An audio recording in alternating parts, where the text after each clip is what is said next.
Good morning! Good morning! Welcome to my YouTube channel, Penny Barian Vlog. At dyan ko po tayo ng kalamansi. Nilalaglag natin mga kalamansi.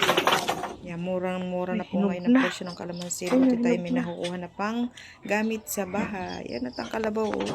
Nangangais siya ng mga damo doon sa dulo. Balik lang namin dito.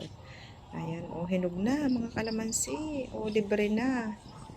Ayan, magaling ang may tanim para tayo ay sa biglaan ating kakailanganin, kagaya nitong sili. Ayan, ang mahal ng sili ngayon pero hindi pwede ibenta ari, ilang piraso Nakakatuwa namang mamitas.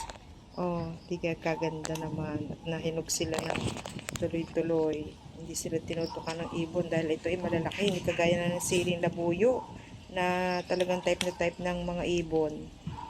Yan, hindi tayo may pang sausawa na sa ating suka, sa ating kalamansi. Ayan, kasarap naman po niyan. Hindi pwede walang sili. Talaga ito ay nakakagana ng pagkain. At syempre ito may halo din vitamins. May kasamang vitamins din ang sili syempre. Pati ang kalamansi. Ayan, kayo po yung nasawsaw sa mga siling ganyan. Kasarap niyan. Toyo na lang. Konti lang toyo at pag sobrang alatan, hindi rin maganda maalat. Wow! Kailang piraso din tayo. Ayan, salamat po.